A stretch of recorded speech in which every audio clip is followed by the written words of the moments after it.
Halo, senang bisa berjumpa kembali. Semoga kita semua dalam keadaan sehat selalu ya. Hari ini kita akan belajar bahasa Indonesia kelas 6 tema 3 mengidentifikasi informasi penting dari teks eksplanasi. Bersama saya, Pak Pram.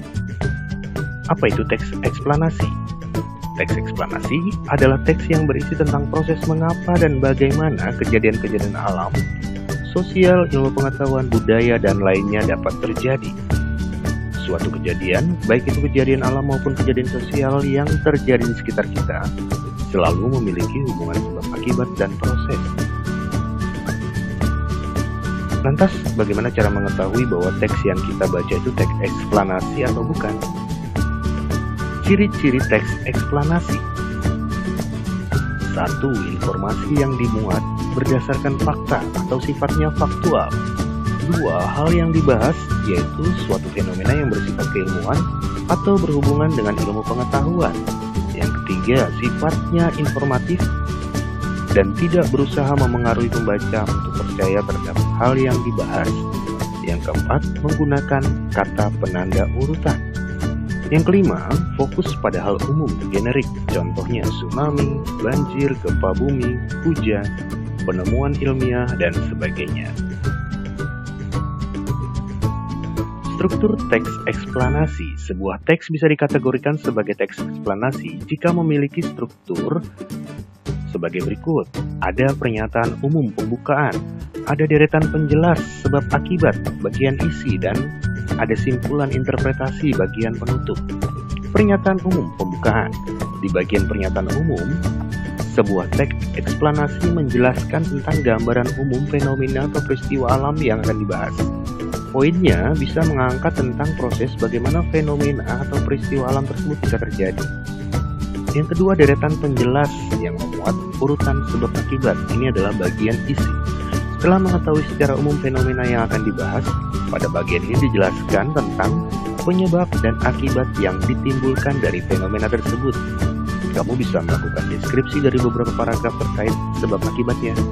Bagian ini disebut juga dengan deretan penjelas.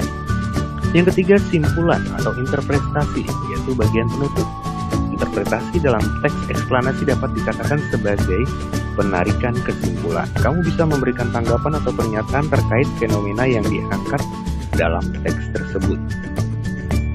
Kaidah teks eksplanasi. Dalam penyusunan teks eksplanasi, kita perlu memperhatikan kaidah kebahasaan berikut ini. Yang pertama, menggunakan kalimat pasif. Yang kedua, menggunakan konjungsi kasual dan waktu.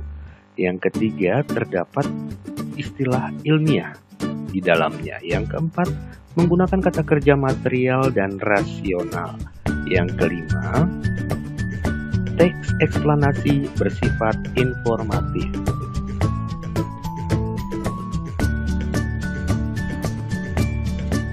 Dengan membaca teks eksplanasi secara seksama, kita dapat menemukan topik permasalahan dan simpulan dari teks tersebut. Topik permasalahan yang kita temukan dapat kita tuliskan dalam bentuk diagram. Kita lihat dulu contoh teks eksplanasi berikut ini ya. Marconi, penemu radio yang selamatkan penumpang Titanic. Guglielmo Marconi lahir 25 April 1874 di Bologna, Italia. Marconi kecil memiliki riwayat pendidikan yang baik dan luas. Dirinya terlahir di keluarga yang terpandang. Marconi memiliki rasa ingin tahu yang lebih pada bidang sains dan listrik. Pada 1894 dirinya melanjutkan kuliah di Institut Teknik Livorno dan Universitas Bologna. Paragraf pertama ini merupakan pernyataan umum pembuka dari sebuah teks eksplanasi. Paragraf kedua, ketiga, dan keempat adalah deretan penjelas. Di dalam perguruan tinggi tersebut, Marconi mulai melakukan eksperimen dengan gelombang radio. Hal ini diawali dari rasa penasarannya mengenai gelombang tak kasat mata yang dihasilkan oleh interaksi elektromagnetik karya fisikawan Jerman Heinrich Rudolf dan Oliver Lodge. Sejak itu, Marconi mulai mengembangkan telegraf tanpa kabel dan berhasil membuat alat penghasil gelombang kreasi yang dapat mengirimkan sinyal ke lokasi berjarak 1 mil atau 1,6 km. Menyadari penemuannya akan bermanfaat, Marconi mulai berkeliling negeri guna mencari orang untuk berinvestasi pada penemuannya. Namun usahanya sia-sia. Beberapa orang, bahkan pemerintah Italia, tidak ada yang tertarik. Akhirnya, pada 1896 Marconi memutuskan untuk pergi ke London. Di London, dia langsung mendapat respons dari beberapa pihak yang berminat, salah satunya kantor pos Inggris. Dalam 1 tahun, penelitian Marconi mengalami perkembangan pesat sampai akhirnya alatnya mampu memancarkan sinyal hingga 12 mil atau 19 km. Mengetahui hal tersebut, Marconi langsung mendaftarkan hak patennya. Pada 1899, Marconi membuka perusahaan telegraf yang diberi nama Marconi Telegraph Company di London. Marconi terus mengembangkan alatnya hingga jarak sinyal semakin luas. Pada 1899, alat pemancar Marconi berhasil melintasi Selat Inggris. Saat Marconi mulai meningkatkan kapasitas alatnya untuk siaran lintas Atlantik, banyak fisikawan yang meragukannya. Namun Marconi berhasil membuktikan bahwa ia dapat mengirim dan menerima sinyal melalui pemancar tanpa kabel melintasi Samudra Atlantik dari Cornwall di Inggris hingga markas militer di Newfoundland. Pada tahun 1902, Marconi membangun layanan telegraf nirkabel lintas Atlantik dari Glasgow di Nova Scotia, Kanada, hingga Clifton, Irlandia. Kita masuk ke paragraf yang kelima, yaitu bagian interpretasi simpulan penutup.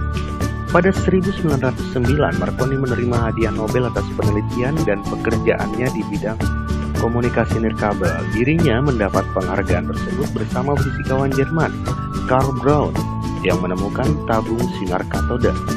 Selain mendapatkan penghargaan, alat pemancar sinyal atau radio Marconi juga berperan dalam menyelamatkan penumpang kapal Titanic. Pada 1912, kapal Titanic menabrak gunung es. Kru kapal dapat mengontak kapal lain dengan bantuan radio pemancar buatan Marconi. Berkat radio pemancar tersebut, kapal lain berhasil menyelamatkan sebanyak 700 orang penumpang Titanic yang selamat. Dari teks tadi, kita bisa membuat sebuah diagram. Sekarang adalah contoh diagram dari teks eksplanasi Marconi penemu radio yang selamatkan penumpang Titanic.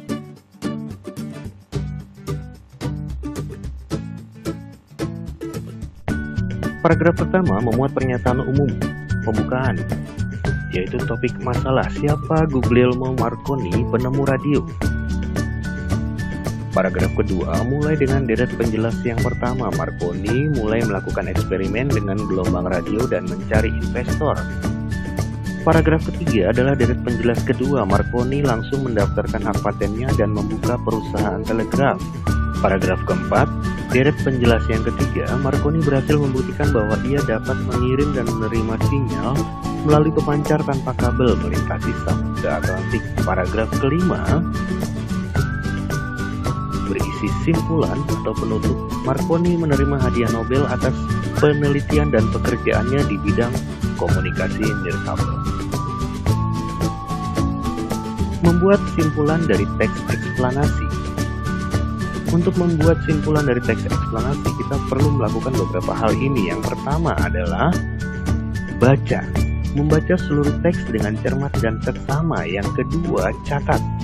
Temukan dan catat pokok pikiran dari tiap paragraf dalam kalimat-kalimat yang singkat. Yang ketiga, susun. Susun kalimat-kalimat singkat tadi menjadi paragraf yang padu. Mudah ya? Terima kasih sudah belajar bersama saya. Sampai jumpa kembali dan salam sehat selalu.